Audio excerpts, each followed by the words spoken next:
Navigating state paperwork can feel like a total maze, right?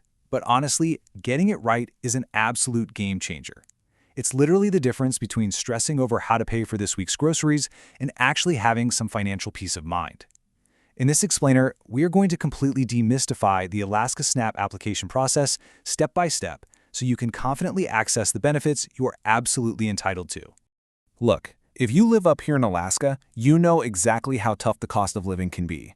I mean, between the soaring grocery prices, those extreme winter heating bills, and the massive logistical costs just to get everyday goods out to our remote communities, balancing a budget is a serious challenge.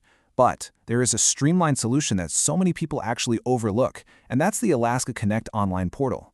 Getting your SNAP application right the first time can take a huge weight off your shoulders. So today, we're going to show you exactly how to do just that. Before we dive into the how-to, let's just quickly define what we're actually talking about here. If you get approved for SNAP, you get what's called an Alaska Quest card. It works exactly like a prepaid debit or EBT card. It gets loaded up with funds every single month for you to buy groceries at authorized stores or even online on Amazon. But check this out. What's really unique about Alaska's program is a special exception for certain remote communities that don't have standard retail stores. In those areas, you can actually use your Quest card to buy subsistence hunting and fishing gear. We're talking nets, hooks, harpoons. It's a really cool provision tailored perfectly for the realities of Alaskan life. Okay, here's our roadmap for this explainer. 1. Introduction to Alaska SNAP.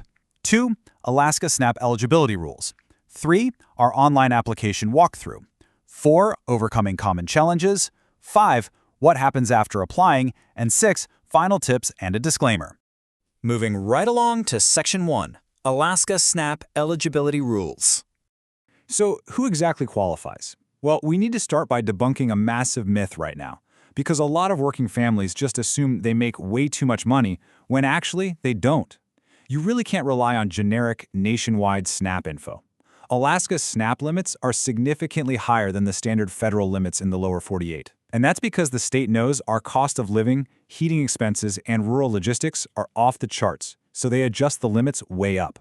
This means full-time workers in Alaska who'd be disqualified basically anywhere else might actually be perfectly eligible right here at home. Let's put some real numbers to this to give you a better idea. These are the standard gross income limits effective from October 2025 through September 2026, which are based on 130% of the Alaska federal poverty level. As you can see, for a single person, the limit is $2,118 a month. For a family of 3, it bumps up to $3,609. Now keep in mind, a lot of households are evaluated under something called broad-based categorical eligibility, and that can actually push this limit all the way up to 200% of the poverty level. But these baseline figures are a really solid starting point to see where the thresholds begin.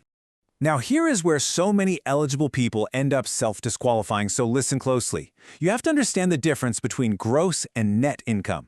Gross income is all the money you make before taxes are taken out. Net income, on the other hand, is what's left over after allowable deductions are subtracted, things like your housing costs, heating, and childcare. The state actually looks at both of these numbers. So if your gross income is a little bit over the limit, do not just give up.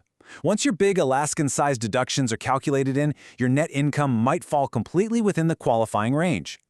Oh, and there's also this fantastic program called the Elderly Simplified Application Project, or ESAP for short. If everyone in your household is 60 or older or receiving disability benefits, the rules are way more flexible. I mean, the gross income test, completely waived. You can deduct out-of-pocket medical costs that are over $35 a month. The application itself is much shorter, and your benefits can be certified for up to 3 whole years without needing a mid-period check-in.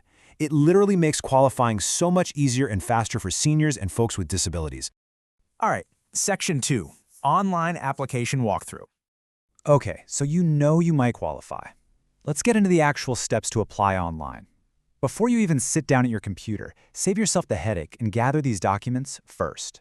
You're going to need a government-issued photo ID, social security numbers for everyone applying, and proof of your income, like a few consecutive pay stubs. You absolutely need proof of your expenses too. Rent, mortgage, heating, utilities, childcare.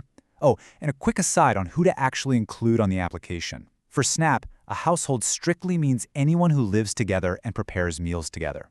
Spouses and children under 22 who live at home, they must be included, even if they buy their own food. Got all your paperwork? Great. Here is your exact digital journey. Step 1. Head over to my.alaska.gov and either create or log into your My Alaska account. This is just the state's secure single sign-on system. Step 2. Once you're in there, look for and select Public Assistance Alaska Connect Client Portal. Step 3. Inside that portal, you'll start the ARIES self-service application. ARIES is just short for Alaska's Resource for Integrated Eligibility Services. The system is pretty intuitive. It'll guide you through questions about your income and living arrangements. Finally, Step 4. Use the integrated secure document upload portal to submit digital photos or PDFs of all those verification documents we just talked about. Then, just electronically sign and hit submit. Moving on to Section 3. Overcoming common challenges. Let's be real. Navigating government software can be a bit intimidating. So let's troubleshoot the most frequent application mistakes so you don't get stuck. Without a doubt, the absolute biggest mistake applicants make is forgetting to report their deductions. Remember, Alaska's high cost of living is recognized by the SNAP program, but only if you actually tell them about it. If you forget to report your $1,500 rent, your massive winter heating bill, or how much you pay for childcare, the state just assumes you have way more disposable income than you actually do. Honestly, failing to report these everyday Alaskan living expenses is the #1 reason applications get wrongly denied or benefit amounts are severely reduced. So, don't leave money on the table. Now, if you're going through the portal and you get stuck, I want to spotlight this incredibly vital resource from the Food Bank of Alaska. All you have to do is text the word SNAP to 907-891-8913. Again, that's 907-891-8913.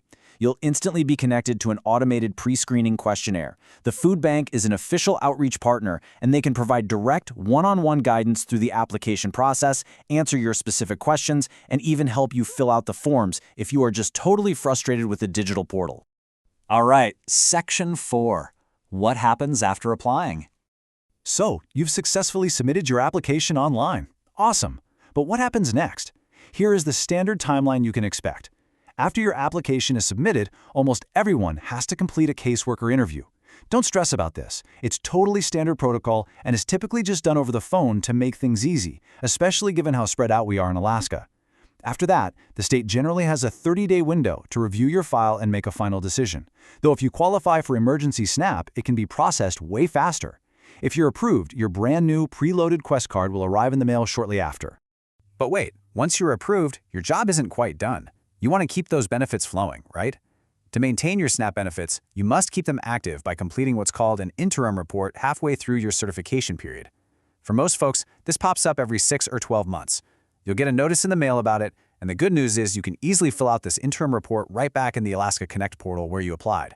Also, if your financial situation changes at any point, like you get a new job or your rent goes way up, you are required to file a change of report form in that exact same portal. And finally, Section 5. Final tips and disclaimer. Before we wrap up this explainer, I want to say this. If you go through this whole process and find out you are denied SNAP, please do not lose hope. There are still so many alternative local and tribal programs available to help cover food costs in Alaska. We're talking about programs like WIC for women and young children, local food banks and pantries, school meal programs, and specific tribal assistance that can really bridge the gap. Reaching out to the Food Bank of Alaska is always a fantastic starting point to find these local resources in your specific area. And now, time for our mandatory disclaimer. Please remember that this explainer is a general guide designed to help you understand the system. It is absolutely not official or legal advice. SNAP policies and income numbers can and do change, so please consult the Alaska Division of Public Assistance or an official outreach partner, like the Food Bank of Alaska, for personalized official help regarding your specific case. Which brings us to our final thought for today. Look, from the outside, government systems can seem incredibly complex and intimidating. But as we've seen with Alaska's unique income adjustments and allowable deductions, SNAP is actually more accessible to working families and seniors than ever before. So, if you've been on the fence, maybe just assuming you wouldn't qualify, isn't it time you gathered your documents, logged into Alaska Connect, and claimed the benefits you're entitled to? Thank you so much for joining us for this explainer, and best of luck with your application.